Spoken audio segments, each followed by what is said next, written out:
Hello friends. स्वागत है आपका हमारे YouTube चैनल आर के हिंदी कहानियों में। आज की कहानी है कोई अपना। स्थानांतरण के बाद जब हम नई जगह आए तो पिछली भूली भटकी कई बातें अक्सर याद आती। कुछ दिन तो नए घर में व्यवस्थित होने में ही लग गए और कुछ दिन पड़ोसियों से जान पहचान करने में। धीरे धीरे कई नए चेहरे सामने चले आए जिनमें से हमें एक नया संबंध स्थापित करना था। मेरे पति बैंक में प्रबंधक हैं, जिस वजह से उनका पाला अधिकतर व्यापारियों से ही पड़ता। अभी महीना भर ही हुआ था कि एक शाम हमारे घर में एक युवा दंपति आए और इतने स्नेह से मिले मानो बहुत पुरानी जान पहचान हो। नई जगह पर दिल लग गया ना भाभी जी? हमने तो कई बार सुनील जी से कहा कि आपको लेकर हमारे घर आएं। आप आइए ना कभी, हमारे साथ भी थोड़ा सा समय गुजारिए। युवती की आवाज़ में बेहद मिठास थी जो कि मेरे गले से नीचे नहीं उतर रही थी। इतने प्यार से भाभी भाभी की रट तो कभी मेरे देवर ने भी नहीं लगाई थी। मेरे पति अभी बैंक से आए नहीं थे, सो मुझे ही औपचारिकता निभानी पड़ रही थी। नई जगह थी, सो सतर्कता भी आवश्यक थी। शायद उन्होंने मेरे चेहरे की असमंजसता पढ़ ली थी। युवक बोला, मुझे सुनील जी से कुछ विचार विमर्श करना था। बैंक में तो समय नहीं होता ना उनके पास, इसलिए सोचा घर पर ही क्यों ना मिल लें। इसी बहाने आपके दर्शन भी हो जाएंगे। ओह! उनका आशय समझते ही मेरे चेहरे पर अनायास ही एक बनावटी मुस्कान चली आई। शीतल पेय लेने के बाद जब मैं भीतर जाने लगी तो वह युवती भी साथ ही चली आई। मैं आपकी मदद करूं? मेरे चेहरे पर खींच भर उभर आई कि अपना काम हो तो लोग किस सीमा तक झुक जाते हैं।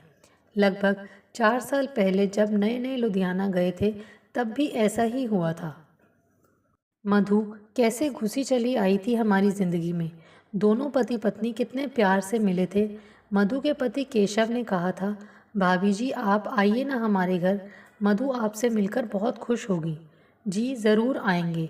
मैं कितनी खुश हुई थी, कोई अपना सा लगने वाला जो मिला था।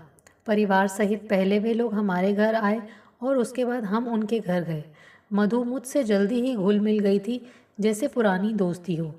ये साहब आपको कैसे जानते हैं? मैंने पति से पूछा। हमारे बैंक की ही एक पार्टी है। अपना व्यवसाय बढ़ाने के लिए बेचारा दौड़ धूप कर रहा है। बड़ी फैक्ट्री खोलने का विचार है। पति ने लापरवाही से टाल दिया था, मानो उन्हें मेरा प्रश्न बेतुका सा लगा हो। एक दिन मधु ऊन लाई और जिद करने लगी कि मैं उसके बेटे का स्वेटर बुन दूँ। काफ़ी मेहनत के बाद मैंने रंग बिरंगा स्वेटर बुना था। उसे देखकर मधु बहुत खुश हुई थी। भाभी बहुत सफाई है आपके हाथ में, अब एक स्वेटर अपने देवर का भी बुन देना। ये कह रहे थे, इतना अच्छा स्वेटर तो उन्होंने आज तक नहीं देखा। मुझे समय नहीं मिलेगा। मैंने टालना चाहा तो वह झट बोल पड़ी, अपना भाई कहेगा तो क्या उसे भी इसी तरह इनकार कर देंगी? मधु के स्वर का अपनापन मुझे भीतर तक पुलकित कर गया था। वह आगे बोली, माना कि हम में खून का रिश्ता नहीं है, फिर भी आपको अपनों से कम तो नहीं जाना। मुझे ऊन से एलर्जी है, तभी तो आपसे कह रही हूँ। आखिर मुझे उसकी बात माननी पड़ी, लेकिन मेरे पति ने मुझे डांट दिया था। यह क्या समाज सेवा का काम शुरू कर दिया है? उसे ऊन से एलर्जी है तो पैसे देकर कहीं से भी बनवा ले। तुम अपनी जान क्यों जला रही हो? वे लोग हमसे कितना प्यार करते हैं और कुछ बना दिया तो क्या हुआ? मेरे पति खींचकर चुप रह गए थे। हमारा आना जाना लगा रहता और हर बार वे लोग ढेर सारा प्यार जताते। धीरे धीरे उनका आना कम होने लगा। 2 महीने की छुट्टियों में हम अपने घर गए थे। जब वापस आए तब भी वे हमसे मिलने नहीं आए। एक दिन मैंने पति से कहा, मधु नहीं आई हमसे मिलने, वे लोग कहीं बाहर गए हुए हैं। पता नहीं, पति ने लापरवाही से उत्तर दिया। क्या केशव भाई साहब आपसे नहीं मिले? कल उसका भाई बैंक में आया था। तो आपने उनका हालचाल नहीं पूछा क्या? नहीं, इतना समय नहीं होता जो हर आने जाने वाले के परिवार का हालचाल पूछता रहूं। कैसी रूखी बातें कर रहे हैं। किसी तरह पति मुझे टालकर अपनी दिनचर्या में व्यस्त हो गए और मैं यही सोचने लगी कि आखिर मधु क्यों नहीं आई। 15-20 दिन बाद बच्चों के स्कूल के में पेरेंट्स मीटिंग थी। मधु का घर रास्ते में ही पड़ता था, अतः वापसी पर मैं उसके घर चली गई। ओह आप। मधुर का स्वर ठंडा सा था, मानो उसे मुझसे मिलना अच्छा न लगा हो। जब भीतर आई तो उसकी सखियों से मुलाकात हुई। उसने उनसे मेरा परिचय कराया। इनसे मिलो, ये हैं मेरी रेखा और निशी भाभी और आप हैं शालिनी भाभी। थोड़ी देर बाद 15-20 वर्ष का लड़का मेरे सामने शीतल पे रख गया। सोफे पर 4-5 सूट बिछाए वह अपनी सखियों में ही व्यस्त थी। वे तीनों महंगे सूटों और गहनों के बारे में ही बातचीत करती रहीं। मैं एक तरफ अवांछित सी बैठी, चुपचाप अपनी अवहेलना और उनकी गपशप सुनती व महसूस करती रही। शीतल पेय के घूंट गले में अटक रहे थे। कितने स्नेह से मैं उससे मिलने गई थी, बेगाना सा व्यवहार, आखिर क्यों? अच्छा मैं चलूं? मैं उठ खड़ी हुई तो वहीं बैठे बैठे उसने हाथ हिला दिया। माफ़ करना शालिनी भाभी, मैं नीचे तक नहीं आ पाऊंगी। कोई बात नहीं, कहती हुई मैं चली आई थी। मैं मधु के व्यवहार पर हैरान रह गई थी कि कहाँ इतना अपनापन और कहाँ इतनी दूरी। दिन भर बेहद उदास रही। रात को पति से बात की तो उन्होंने बताया उन्हें बैंक से 2 करोड़ रुपए का कर्ज मिल गया है। नई फैक्ट्री का काम जोरों से चल रहा है। भाई मैं तो पहले ही जानता था। उन्हें अपना काम कराना था, इसलिए चापलूसी करते आगे पीछे घूम रहे थे। लेकिन तुम तो उनसे भावनात्मक रिश्ता बांध बैठी। लेकिन अनायास में रो पड़ी, क्योंकि छली जो गई थी। किसी ने मेरे स्नेह को छला था। कई लोग अधिकारी के घर तक में घुस जाते हैं, जबकि काम तो अपनी गति से अपने समय पर ही होता है। कुछ लोग सोचते हैं अधिकारी से अच्छे संबंध हों तो काम जल्दी होता है, और केशव उन्हीं लोगों में से एक है। पति ने निष्कर्ष निकाला था। उसके बाद वे लोग हमसे कभी नहीं मिले।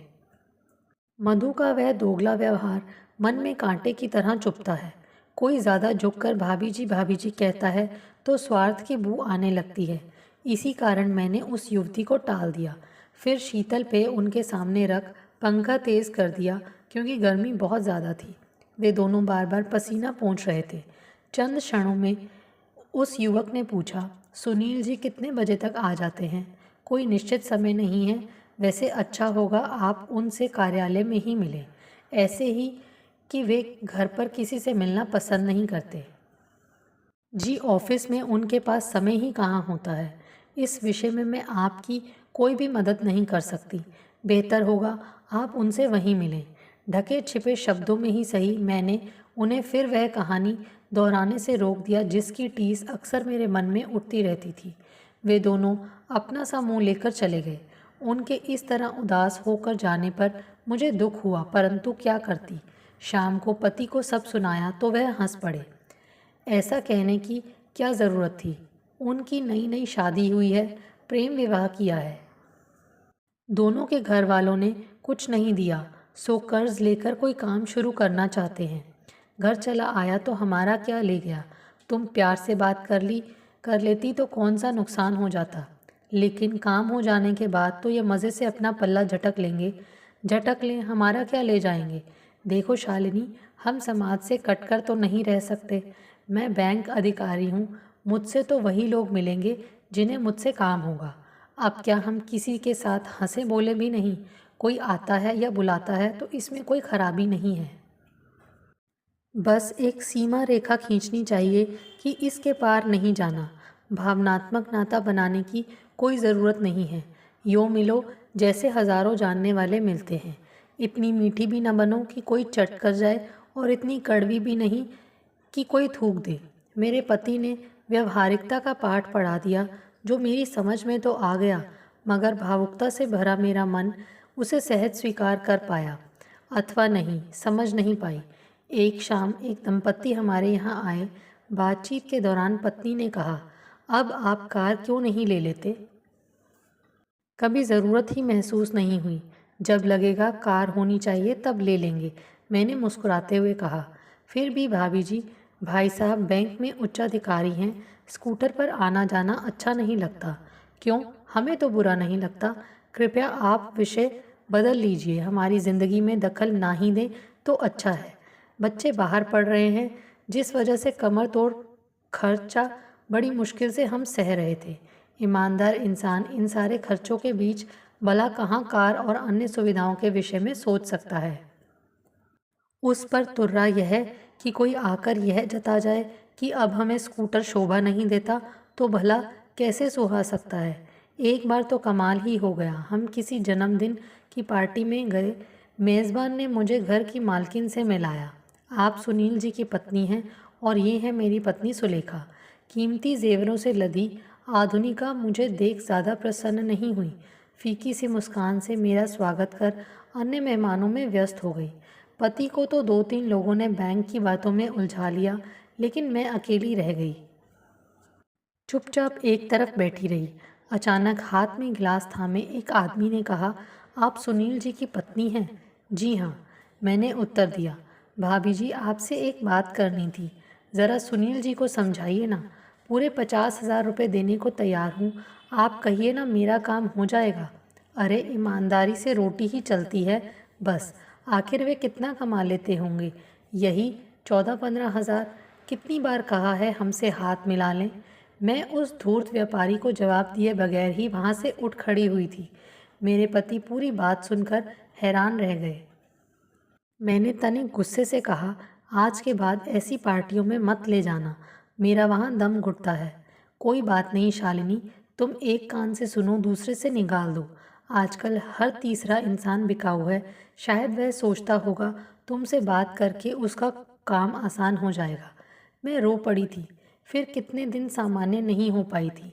इसी बीच फिर खाने का दावतनामा मिला तो मैंने तुनक कर कहा, मैं कहीं नहीं जाऊंगी। उन लोगों ने हम दोनों को खास तौर पर बुलाया है, छोटा सा काम शुरू किया है। उसी खुशी में मुझे किसी के काम से क्या लेना देना है, आप ही चले जाइए। ऐसा नहीं सोचते शालिनी, वे हमारा इतना मान करते हैं, सभी एक जैसे नहीं होते। पति ने बहुत जिद की थी मगर मैं टस से मस ना हुई। वे अकेले ही चले गए। जब पति 2 घंटे बाद लौटे तो कोई साथ था। नमस्ते भाभी जी। एक नारी स्वर कानों में पड़ा। सामने एक युवा जोड़ा खड़ा था। ऐसा लगा इससे पहले कहीं इनसे मिल चुकी हूँ। आप हमारे घर नहीं आई, इसलिए सोचा हम ही आपसे मिलाएं, महिला ने कहा। बैठिए। मैंने सोफे की तरफ इशारा किया। उसके हाथ में रंगदार कागज़ में कुछ लिपटा था, जिसे बढ़कर मेरे हाथ में देने लगी। मुझे लगा बिच्छू है उसमें, जो मुझे डस ही जाएगा। मैंने ज़रा तीखी आवाज़ में कहा, नहीं नहीं, यह सब हमारे यहाँ, यह मेरे बुटीक की पहली पोशाक है। हमारे माँ बाप ने तो हमें धुतकार ही दिया था, लेकिन सुनील भाई साहब की कृपा से हमें कर्ज मिला और छोटा सा काम खोला। हमें आप लोगों का बहुत सहारा है। आप ही अब हमारे माँ बाप हैं। कृपया मेरी यह भेंट स्वीकार करें। कहते कहते वह रो पड़ी। मैं भौचक्की सी रह गई कि पत्थरों के इस शहर में कोई रो भी रहा है। वह कड़वाहट जिसे मैं पिछले कई सालों से ढो रही थी, क्षण भर में ही न जाने कहाँ लुप्त हो गई। भाभी जी, आप इसे स्वीकार कर लें, वरना इसका दिल टूट जाएगा। इस बार उसके पति ने बात संभाली। मैंने उसके हाथ से पैकेट लेकर खोला। उसमें गुलाबी रंग की कढ़ाई की हुई सफ़ेद साड़ी थी। आप घर नहीं आई, इसलिए हम स्वयं ही देने चले आए। आप इसे पहनेंगी ना? हाँ हाँ, ज़रूर पहनूंगी, मगर इसकी कीमत कितनी है? वह तो हमने लगाई ही नहीं। आप पहन लेंगी तो कीमत अपने आप मिल जाएगी। नहीं नहीं, भला ऐसे कैसे होगा? फिर मेरा स्वर कड़वा होने लगा था। मैं कुछ और भी कहती, इससे पहले मेरे पति ने वह साड़ी लेकर मेज़ पर रख दी। हमें यह साड़ी पसंद है, शालिनी इसे अवश्य पहनेगी, और गुलाबी रंग तो इसे बहुत प्रिय है। उनके जाने के बाद मेरा क्रोध पति पर उतरा। आप ही बांध लेना इसे, मुझे नहीं पहनना इसे। अरे बाबा, 200-300 रुपये की साड़ी होगी, किसी बहाने कीमत चुका देंगे। तुम तो बिना वजह अड़ ही जाती हो। इतने प्यार से कोई कुछ दे तो दिल नहीं तोड़ना चाहिए। यह प्यार व्यार सब दिखावा है। आपसे कर्ज लिया है ना उन्होंने, उसी का बदला उतार रहे होंगे। 50,000 रुपये में ना बिकने वाला क्या 200-300 रुपये की साड़ी में बिक जाएगा? पगली, मैंने दुनिया देखी है। प्यार की खुशबू की मुझे पहचान है। मैं निरुत्तर हो गई, परंतु मन में दबा अविश्वास मुझे इस भाव में उबार नहीं पाया कि वास्तव में कोई बिना मतलब भी हमसे मिल सकता है। वह साड़ी अटैची में कहीं नीचे रख दी, ताकि ना वह मुझे दिखाई दे और ना ही मेरा जी जले। समय बीतता रहा और इसी बीच ढेर सारे कड़वे सत्य मेरे स्वभाव पर हावी होते रहे।